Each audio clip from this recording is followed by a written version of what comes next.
So welcome everybody. We're just gonna wait 1 minute. So I see the attendees numbers is growing and then we'll get started.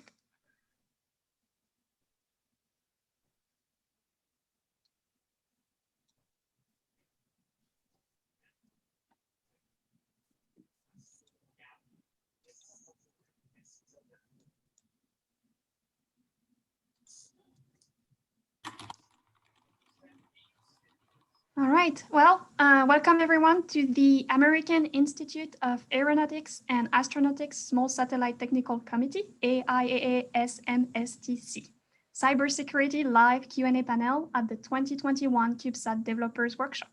We are excited to have our panelists and attendees join us for an engaging discussion about their presentation. Before we begin, we would like to thank our sponsors for this panel, Printech Circuit Technologies. Let's take a quick look at their promotional video.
Well, thank you again to Printech Circuit Technologies for sponsoring this panel. And now I'd like to pass it on to Dr. Shannon Statham. I'm sorry. It's okay, thank you. Hi, I'm Shannon Statham. I'm with the AIAA Small Satellite Technical Committee, who is hosting this panel today. And our goal is for all of you to just hear from cybersecurity experts working in aerospace to understand the latest, risk and threats, why the CubeSat community and developers and operators should care about cybersecurity, and how we can all address those risks in an affordable an affordable way, especially with the budget constraints we often work with on CubeSats. The Q&A should be open, so feel free to post any questions that we might be able to address at the later half of this session. And I will introduce our moderator, Dr. Kymie Tan from JPL. She is the Chief Cybersecurity Engineer at JPL, and she'll be taking it from here. Great, thank you, Shannon. I'm really pleased to be here today to moderate this wonderful panel. Today we'll be discussing, as Shannon has said, a lot of the key issues concerning cybersecurity for CubeSats. So I'm going to very briefly set the context so that we can have the panelists talk about various areas in this discipline. So we have to date had a very significant history of adversarial incursions in satellites, right? Just to give you an idea, we started in 1998 with the German Rossat satellite hack, where the hackers took control of that satellite, Intelsat satellite hacks by terrorists, Landsat terror hack, Iridium satellite hack. So there is a history of hacking small sats and CubeSats. Now, the US is no longer the sole presence in space, so we're now in an era that's referred to as contested space, meaning that there are other countries operating within space, Russia, China, and some of these countries are traditionally our nation state adversaries with respect to cyber. So within such an environment, the compromise of a single CubeSat or a weakest link, and suddenly we're faced with a weaponized projectile that can wreak havoc on critical assets. So our panel today will be discussing several issues within this domain, ranging from threats to CubeSats, current areas of risk, federal policies, space asset security, and various industry support to address this problem. So I will call on each panelist to introduce themselves, and then I will ask them questions to discuss the areas mentioned. So I'll start with Greg Falco. Greg? Oh, is Greg not on? Hi, Kymie. Sorry about that. Oh, okay. Can you repeat the question? Sorry. Oh, just introductions. Just having. Yeah. So sorry. Hi, I'm Greg Falco. I'm a incoming assistant professor at Johns Hopkins University. My work is on space system cybersecurity and autonomous system resilience. I'm really happy to be here. Thanks for having me. Great. And I'll call on David Fidler next to introduce yourself. Yeah, hi, I'm David Fidler. I'm a senior fellow for cybersecurity and global health at the Council on Foreign Relations. I'm an international lawyer who's been working on cybersecurity in lots of different areas. And in more recent years, I've been pulled into the area of cybersecurity and space activities. Thank you.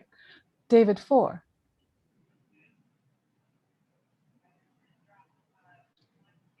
David, are you there? Am I off mute now? Okay. Sorry. I'm a cybersecurity engineer in the Cyber Defense Engineering and Research Group at JPL. My background is in electronics engineering and embedded security. Okay. And next, Andrew Santangelo. Good morning and good afternoon, everyone. My name is Andrew Santangelo. I'm Chief Technology Officer of SciZone. I'm also founding chairman of the Small Satellite Technical Committee and Associate Fellow of AIAA. And my focus has been on systems engineering, cybersecurity, and both for ground systems, the unmanned satellites, and looking towards manned systems, not only in space, but in aviation and on the ground. Awesome. So I guess everything. Oh, sorry, Andrew. Thank you. No problem. Thank you, Andrew. All right, so now I'm going to start asking questions. I think, Andrew, since you're here, I'm going to ask you. There are a lot of concerns about threats that are pertinent to CubeSats. So I'd like you to sort of describe and discuss a little bit about what threat scenarios involving CubeSats that most concern you, and also what we're doing today to protect CubeSats. Yeah, and I'll try and do that within an hour. No, just kidding. You have 9 minutes now. Yeah, but yeah, I'll keep it just really quick here. Really, it's and by the way, when we talk about CubeSats, I'm also talking certainly small satellites and even large satellites, because it covers the whole gamut. But certainly CubeSats, since we involve not only the government, but also universities and hobbyists. And there's already issues with how to get develop effective software that works on a CubeSat. That seems to be a roadblock for a lot of missions. And then, and of course, going through the whole verification, validation process and certification, and then to go that extra level to make sure it's a secure system. And when we talk about threats, it's we look at the satellite system. It's actually the ground segment, the link segment, and the space segment. And all three are vulnerable to cyber attacks. So on the ground side, you could look at someone accessing the data that's on that ground server, either through social engineering of people, a disgruntled employee, or even just core security on the ground segment. And once that ground segment is open, that opens up the link segment and of course the space segment, right? To hack. And of course, concerns can be as simple as just monitoring that data to and information that should be monitored, to going that next level and modifying that data. It sounds odd, but people would certainly go in, and we're talking not only our adversaries, let's say in Russia or China, but also just hackers looking something to do, something to access, right? Or again, a disgruntled employee, where the data can change. You're expecting, let's say, a certain temperature or reading on a sensor, and really something else is different, looks right, but you don't know, and it can be all transparent behind the scenes. Other concerns, of course, is redirecting a satellite to do something, run into another satellite and space debris and a problem, to even understanding the commands of that satellite and turning it off. And then you got a brick in space, right? And so there's your mission right there. And so there are several vulnerabilities to CubeSats.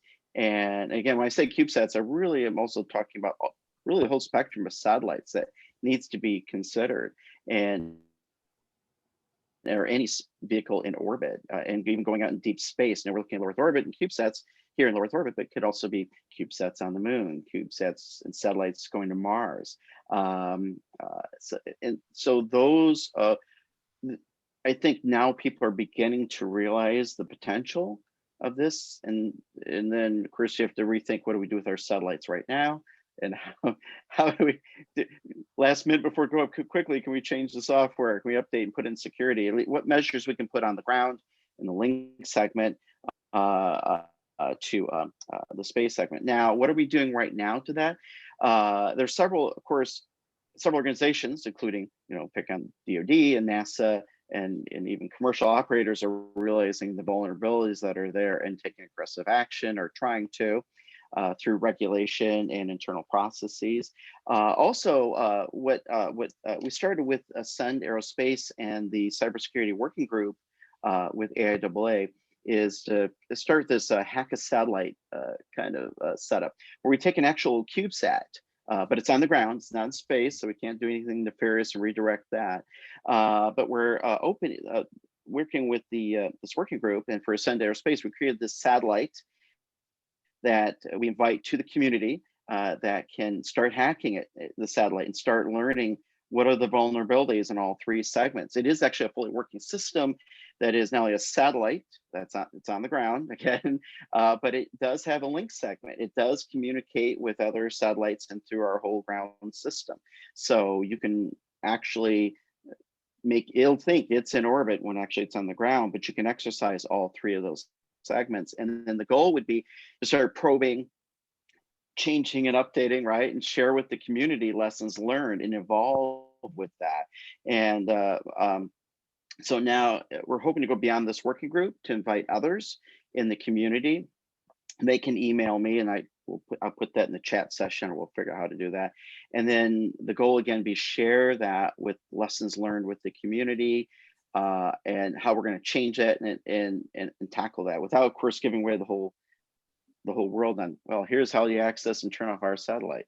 So we don't want to go that far either, but at least try and find out what are those vulnerabilities, and we'll see where it goes. I know we're going to try and do something by small sat, and I think we're going to do another Hack-A-Sat event where people can log in this next Ascend Aerospace this late fall this year, 2021. Whether it's in person or virtual, we don't know, but it doesn't matter. It's a satellite, right? So that's the magic of it. Awesome, thank you, Andrew. I actually have a quick question. The Yes. issue of lowering cost for CubeSats and small sats and cyber. Yeah. As you know, Now we're cyber going up in price, right? Exactly, right. So, and on top of that, this Yeah.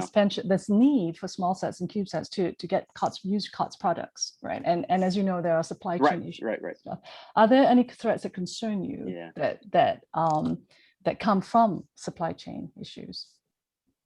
Yeah, that's another big issue. Now, certainly, our software that we use for our flight management system for CubeSats and small satellites, that's using open source tools, which, you know, we're not screening out, like for in MySQL, we're not screening out vulnerabilities that could happen at that time. We try to, and that's the whole point of this whole sandbox that we're creating with satellite to find out what are the vulnerabilities. But you're right, there could be as simple as one time we were dealing for a government contract, we had to run a hypervisor, right? Doing secure hypervisor on a board that was the only one we could find working was from China. And I said, we can't guarantee now, of course, that experiment was kept very simple to do prime numbers, sine wave, right? So nothing that could cause havoc, right? But of course, one could infer what one wanted to do beyond sine waves and prime numbers on a satellite, right? On that experiment. But at that point, that was at the time the only board we could find. And I explained to the government, I cannot guarantee. Now, this goes back 5-6 years ago. And at the time, there wasn't as much thought to that. I think today there's extreme thought to that, Yes. not only with CubeSats, but also drones and UAVs, because that information is shared. And even if you're testing it out on the ground, and they can monitor that, they can various adversaries can learn what you're trying to do. Absolutely. That will lead to something in space. So I would say on the supply chain side, that is becoming a high risk. And we're talking not only what could be put on the board. Is there a processor, a modification to a processor that has the microcode that you don't know about? And of course, you know, we use, let's say, Red Hat Linux on a satellite. That's more screened out for modifications and changes, but other satellites we're running now what Debian or some other embedded type of, you know, OS. I don't know what the community is putting. You're going to go through a million lines of code. Right. Thank you, Andrew. Really appreciate that. All right. So I'll call our next panelist. Building on that, David Foor. So your question is, in the development and deployment of CubeSats today, what would you say are the biggest areas of risk? So right now I'm working on a couple of CubeSat programs and seeing this firsthand, and for the past decade, it's still, I think, the biggest risk area is the development process. It's accelerated. The timelines are small, the budgets are small, and this causes the project to make trades that aren't mature or even fully designed or thought out. You know, while I can't speak for other industries, I also think that in this year and the previous year, COVID itself has changed substantially the threat landscape. More developers are working remote. This is increasing the threat landscape because challenges in specifying and testing the various spacecraft interfaces. This is something that I've seen firsthand, where we might descope certain portions of a test that we would normally do otherwise, but because of time and proximity to people who aren't vaccinated, maybe we just skip this particular test. And in some cases, it has bitten us, and you know, we end up having to do more tests because things don't work out when we expect them to. Also, last year, there's a semiconductor supply, which ties into the supply chain that Andrew is getting at. And that happened when various vendors began stockpiling parts. And normally we don't worry about an overlap with space because, you know, we use high reliability parts, radiation tolerant parts. But so specifically for the CubeSat community, this has a big impact because we're relying on, you know, small commodity parts that are also being used by automotive and aviation and these other industries that are sharing the particular functions that we would also want on a CubeSat.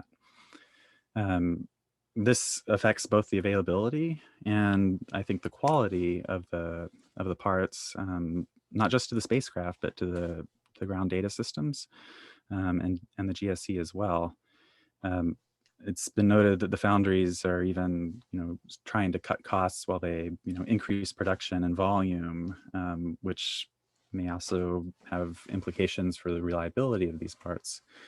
So the supply chain, I think, is, while indirect and a solvable, tractable problem, when you lump onto that the budget and the schedule of a small CubeSat, it becomes, I think, a significant thing. And the development of spacecraft is shared across all of the resources. So the development of the GESC, the ground support equipment, the ground data systems. And if you have to go and redesign a piece of ground support equipment, you're taking away some development costs in the validation and the verification of the spacecraft to get that thing back up and running. And there have been several instances just within the past couple months where I'm trying to build something to print, and I have to completely change the design because a part is just completely unavailable. Now, of course, there might be parts available from some weird vendors, and it's very tempting to just go out and buy, quantity 5 from parts.ru. But in the end, are you increasing the likelihood of a counterfeit part in the design? And that's also another risk that you have to weigh in doing a redesign versus something else. Also, one of the other emerging risks that I can think of is the reliance on prefab ground infrastructure. Saying, all right, well, we could build our own satellite bus, and that'll be fun, but this vendor has one available, and it's made out of a beagle bone, and we can just put it here, and then all we have to do is focus on the payload, and that's amazing. They've got the whole ground infrastructure, and I think it might be challenging for projects and project management at that point to say, all right, well, we'll just use X, and then end of story, close box. Now for cyber, this is a risk, because while you think that this is an all-encompassing turnkey solution for your satellite interface, protecting it is an architectural issue. And if you're relying on it, and more importantly, you're not funding the security of that could lead to higher implications for cyber. Also, if you're spreading out the security in using one of these commodity services, if you're relying on that service for your security. So if somebody finds some sort of vulnerability in it while they're playing with some low-cost satellite, well, that might also affect everybody else who is connected to it. And these are just more than denial of service sort of implications. So that's what I think. I don't know. So I have a quick question as well, because this has come up several times with respect to bringing costs down. The GDS in the cloud, the use of cloud services that provide sort of basic security. What are your thoughts on that, or the sufficiency of that security that is provided? So in the end, they have to interface to your endpoint. There's a question in the chat about just using SSL to secure a link, and the problem is that your spacecraft has to have a way to authenticate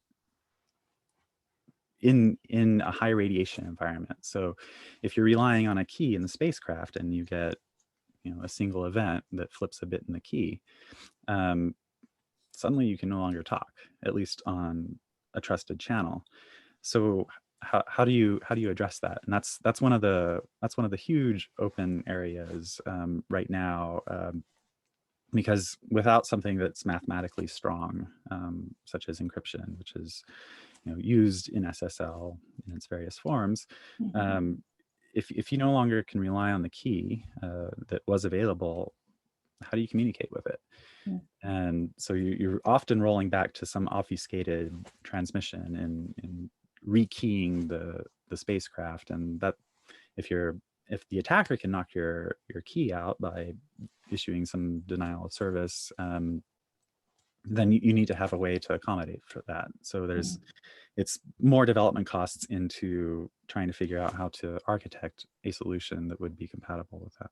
Right. So I think what you're saying is that the basic security in many cases is not sufficient. You still need to form some degree of security engineering to make sure that it is appropriate to your mission or your project.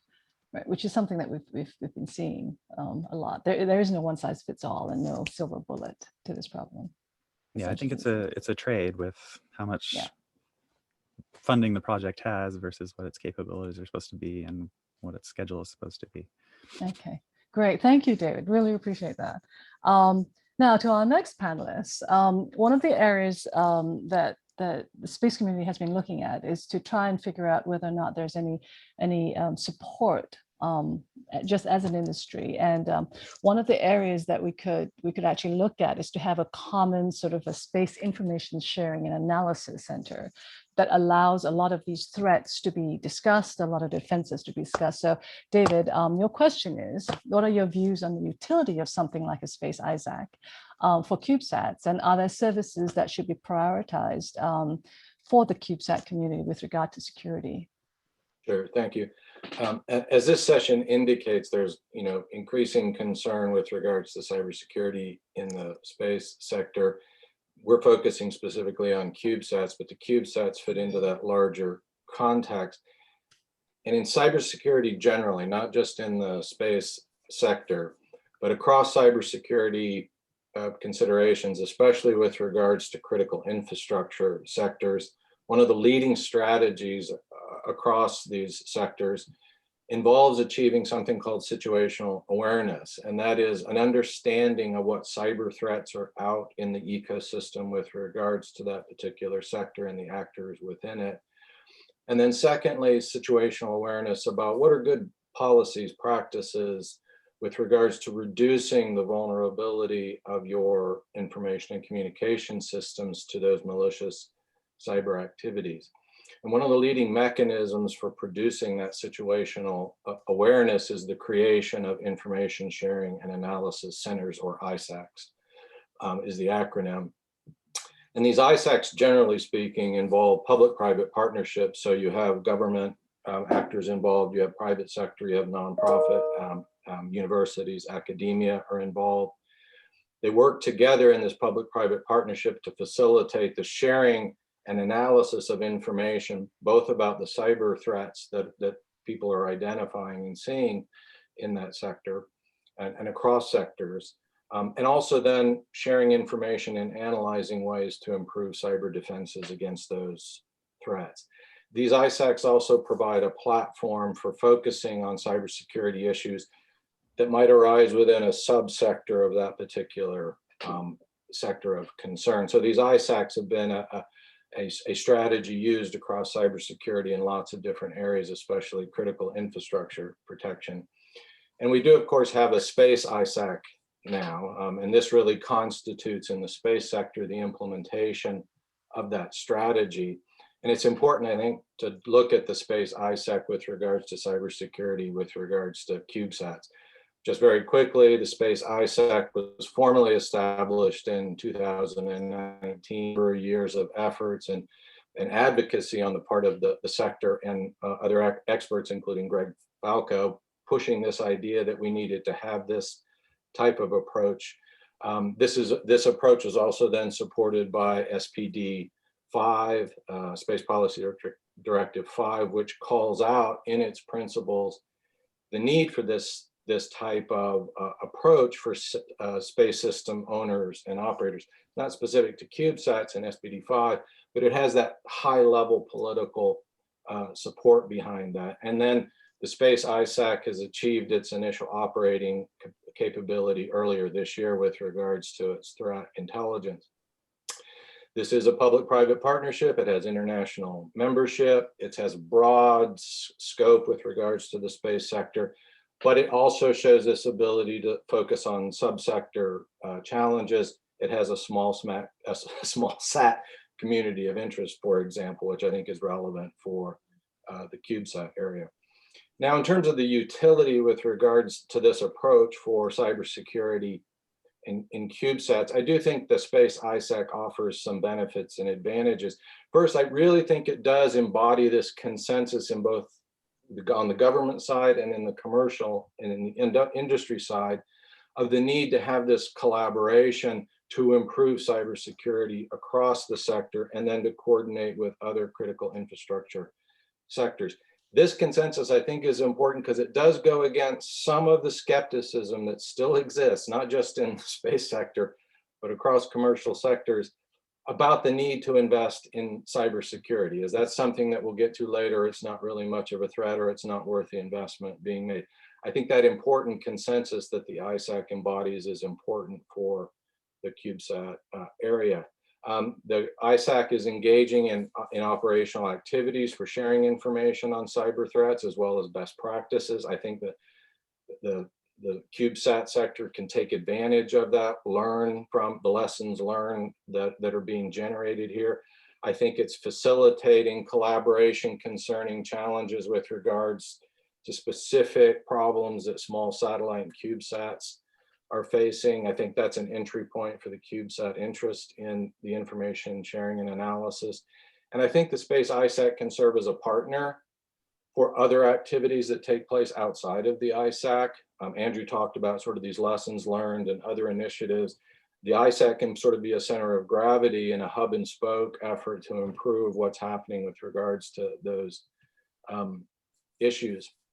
In terms of priorities or specific needs that I think this type of process and this ISAC can do for the CubeSat sector, we've already mentioned this, right?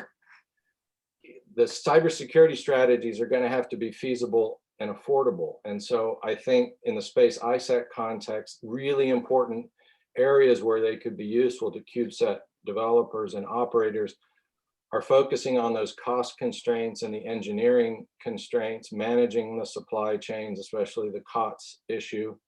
The Space ISAC, I think, could be useful in helping set up test beds or sandboxes, doing specific exercises designed for the CubeSat sector.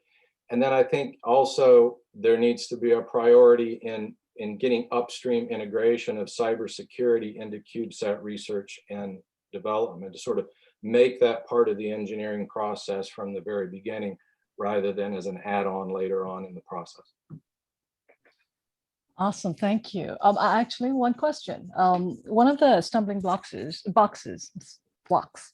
one of the stumbling blocks for ISACs is this issue of membership and trust amongst its members. Do you think that's going to be one here in this industry?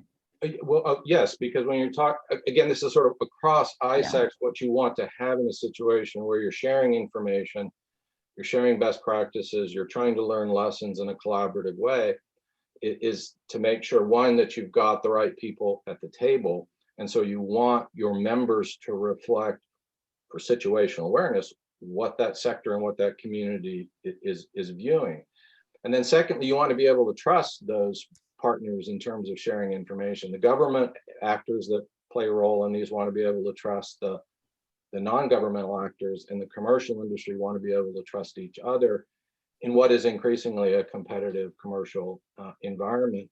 So those things, I think, are going to be a challenge for the Space ISAC as it has been for other communities. It's early days with the Space ISAC, so I think we need to keep an eye on those trust and confidentiality issues as they go forward. I also think there may be need for outreach from the ISAC to commercial actors that have not yet joined that could be very useful in sharing what they're learning with regards to developing CubeSat constellations.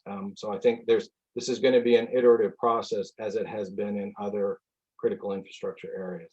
Necessarily so. Awesome. Thank you so much, David. Really appreciate that.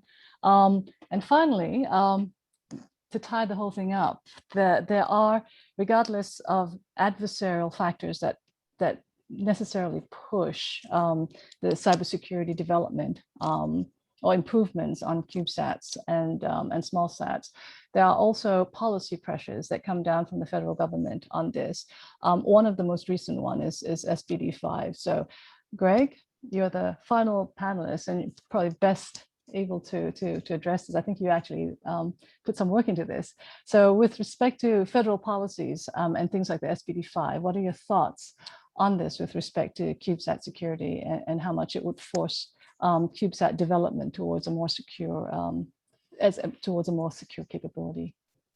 Thanks for that question, Kymie. And I'm really glad I got to go after David, because he did a really nice job of summarizing some of the the challenges of the community at large, which is really what policy aims to solve for. And where we don't have trust, we have policy and law, and that's why these tools exist. And so I think the reality is that we don't really have broad-ranging trust in this sector. It's a sector that historically came from looking at a lot of defense capabilities and maybe originally some cool scientific exploration, but it's really morphed into defense. And now CubeSats are really fun and really amazing for scientific exploration and discovery, but we still live in this world of defense and it's not going away. And so the trust is going to be really hard to broker between all of the different commercial and civic and defense and government players. And so in order to facilitate that trust, they're going to start doing some very heavy regulation and very heavy policy that's going to be draconian it's going to feel draconian to the community. And this is something that we haven't seen quite yet, but it's coming like a freight train. And we can tell this because there is increasing challenges that we're hearing about in the public eye about why risks to something as small as a CubeSat could be detrimental to something that is as massive as a multi-billion-dollar asset that the intelligence sector has put up there. And so the reality is that we don't really have good ways of managing this from a commercial standpoint, which is why the government feels the need to step in.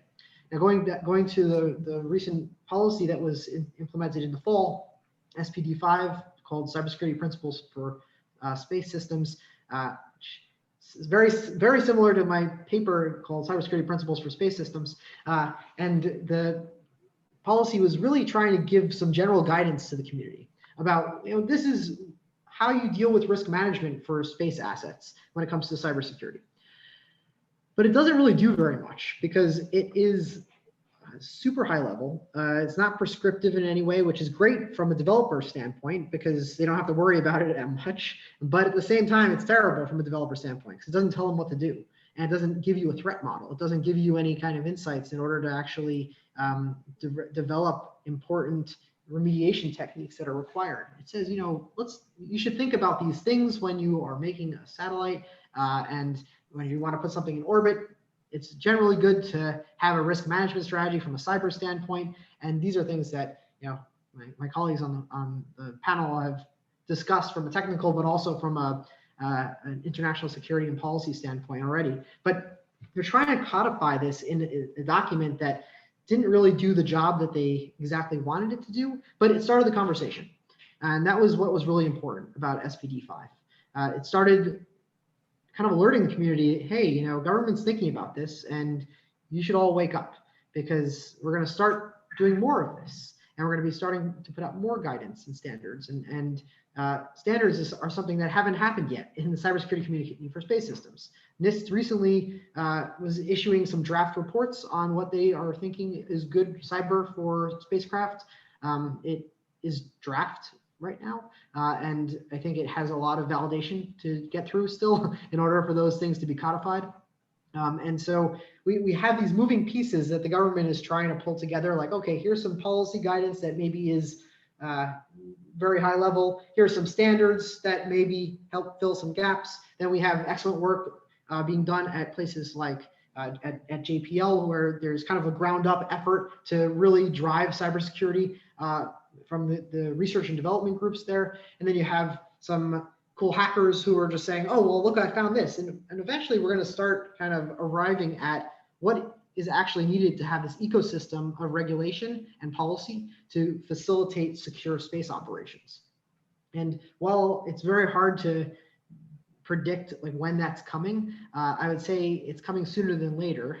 And the reason why is because if you start seeing and looking at some of the non-cybersecurity policy and requests that are coming out of defense spending bills, which are very heavily targeted towards space domain awareness and situational awareness in space.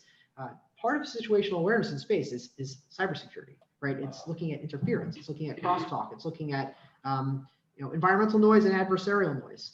And so this is all something that the commercial sector is caring about because they're at risk, but then the people they're really worried about are the CubeSat developers and the small set developers who aren't really thinking about this because they're like, oh, I have this cool I have this really cool asset, it's doing some really cool science, or it's doing some really exciting exploration project, and I don't have a lot of budget, but I'm going to send it up there because it's a really cool project and it's really valuable to society. But this is not something that's on the radar for them. And so commercial space is getting worried about this. Defense space is getting really worried about this. And that's why we're going to start seeing more of this pop up. And when I say this, again, it's not clear what this is. Sometimes when we look at cyber, they haven't done a good job of regulating cyber in non-space sectors, right? You see a lot of times that a lot of this responsibility falls actually to the insurance sector, where the insurers are now almost expected to create certain standards for organizations and say, hey, listen, you can't get insured unless you have this kind of policy in place. Now, I don't necessarily see that happening for the space world, but it may be punted at some point to private sector to try and figure it out. But in the case of space, it's less clear that that would happen because there's such heavy intermingling of military assets and commercial assets and hobbyists all in one. And yeah, space is big, but also it's not so big when you send thousands of assets up there. So I think that, long story short, we don't really know what the wave of policy is going to look like yet for space cyber. It's certainly coming. It's going to have a whole bunch of different pieces of the puzzle that have to be intermingled together. I think that it's all about building trust without building trust. And that's why we need it, because it's not quite there yet in terms of that trust component, especially on an international level. Actually, so with the onset of the SolarWinds issues, the recent attacks from Russia and China, some of the policies that I'm seeing coming out of the White House, not so fun. Basically, they're becoming very stringent. And although there isn't a specific set yet for space, I do know that for JPL, they're starting to basically demand that we follow the federal standards for cybersecurity, like the 853, the various hundreds of controls that normally are levied on terrestrial systems. They're now starting to levy that on us just to get an authority to operate, right? Now, for us, we can kind of handle that. Well, for CubeSats, the 853, what do you... Good luck, yeah. What are your views on that? How can that be? How can we help them do a better job with just very basic cyber standards that we know that the government is going to start to push down? I think it's really important for the community to speak up about their own limits to growth, and in terms of like what are deal breakers, and kind of outline what there's capacity to do and what there's capacity to not do. And one thing that the government is cognizant of is understanding innovation, and they see value to CubeSat development as a vehicle for innovation. And I think that it's going to be very critical for these innovators to kind of call mercy very quickly if they see something coming down the pipe, and not be ignorant of the issues and not just ignore that it's happening. We need to start kind of determining where that line is, that fine line is of what CubeSat developers are willing to do versus what is infeasible to do from that cost trade-off standpoint that David Foor was talking about earlier. And it's just not a cut and dry one-time conversation either. There needs to be representatives of the CubeSat community in the room with the policymakers, but that doesn't happen, right? And I know this largely because even some of the work that I worked on that was influential for some of the policy, wasn't involved in any of the policy writing. It just kind of goes over to the hill and then someone interprets it, and then it goes through a whole bunch of pass-arounds, and ultimately some of the language shows up. And so it's kind of this very long sequential conversation that the CubeSat community is really not exactly part of right now, because there's still like to think that there are hobbyists and scientists and let's go get things done, and let's ignore some of the mess of the bureaucracy up above us. But that can't be the way they approach cyber, just because they're going to get smashed. Yeah, and that's not going to be very pretty for anyone. Right. Absolutely. Thank you, Greg. I really appreciate this. Now, Shannon, I see there are a lot of questions. Did you want to field some of those questions for our panelists? Or Do you see the Q&A chat? Because it looks like we've got a few in there, and one at least has been upvoted quite a few times, so that might be a good one. I can, I'm having trouble seeing it. And I've been trying to answer on the side some of the questions too on the answered column. Oh, right. Yeah, Shannon, I'm having trouble seeing it. So sure, no worries. Well, here, I'll say the question, and Kymie, maybe you can select a panelist who'd be great at answering. So the highest voted one is, we now have hundreds of CubeSats and thousands of other satellites. Are there any publicly known instances of a civilian, university, or commercial satellite having been hacked or having had a hacking attempt? However you want to define hacking. Yeah, actually, I have a couple, and Andrew, I think you might have a couple of these as well, right? So yes, there have been examples of this, and I think previously I mentioned the Rosat satellite. There were also successful hacks on Intelsat satellites.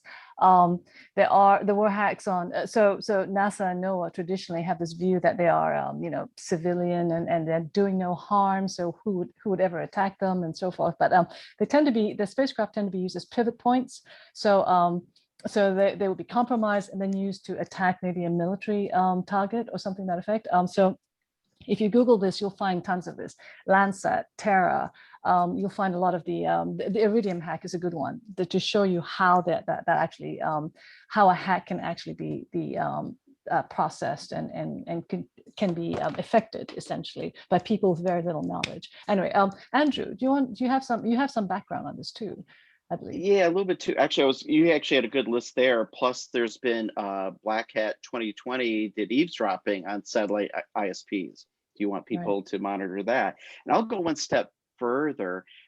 Think of all the thousands of CubeSats from SpaceX going up, right? And a lot of I can see a hobbyist astronomer. They're already very upset. Their night sky is being streaked with satellites. And I can see someone trying to hack one of those small satellites and just to get at those guys because they're messing up their pictures in space just to show they can. The more stuff we have in space, I see a lot more vulnerabilities, especially as we rush to get CubeSats up there. And actually, I would just throw in there one put down CubeSat with no propulsion capability. Well, one thing someone could do is they could adjust if they have articulating solar panels, they can adjust the drag coefficient on a CubeSat, small satellite, and head effectively affect the orbit and redirect the CubeSat that way. Or a small satellite. I keep saying CubeSat, but I also want to say small satellites and what have you. So so that's a very easy way to change orbit on a vehicle. And by the way, I want to say there's a comment about using a BeagleBone Black. I think David mentioned that. Actually, on our CubeSat sandbox, we do have a modified BeagleBone Black that's being used there. And we're, the one hand, we're trying to create these share these lessons learned and share these open source tools, especially with the OpenSat community. So lessons learned even with the BeagleBone Black or other hardware. And also we're looking at adding an ultra scale MPSoC to the system. So go the other end on the small satellite. But of course, so the good thing is have tools that we can share and show lessons learned to the community to make it easier for low cost projects, especially from universities. Not as worried about NASA JPL, a lot more money there. NASA Johnson, a lot more money there. DoD, plenty of money there. Not so much for the universities. On the other hand, when sharing this information, of course, you expose. Now the hackers learn something new, even though they show the fix. So it's always going to be a cat and mouse game, right? And I think that's the challenge of this whole environment. Yeah. Like I said, I can go hours with this, but I'm sure we all can. Actually, there was an example a few years ago of a satellite with no propulsion. It was used by hacktivists as an eavesdropping capability, just to listen to communications and download communications to the various bad people. But the adversary can always use a space asset with or without propulsion, it seems. Anyway. I'm sorry to interrupt the great conversation going and be the bearer of bad news, but if we could start wrapping up the panel so we can move to the next one, that would be wonderful. Thank you. All right. Shannon, should we take one more question or? Maybe this could be a quick one, and I do see Andrew chimed in, but is there a published threat model that experienced security architects, but maybe inexperienced satellite developers can use to design system controls? Any quick thoughts on some, what's available out there? It's like a toaster. Yeah, David, you know this. No, they are, right? You want to talk about the MITRE KPAC models and so forth? David Foor? Oh, no, sorry, I David. don't. No, you don't? Well, I'll briefly, I know we have very little time, but briefly, there are threat models there for cyber in general, and a lot of them are applicable to some of the threats and vulnerabilities that CubeSats and small sats would have. Like, for example, software vulnerabilities, understanding the kill chain for an attacker, how they do reconnaissance and so forth. Some of those things are applicable. There are small parts that are more that are sort of space centric, perhaps, that are not there yet, not published yet. And I do know that the AFRL are working on those.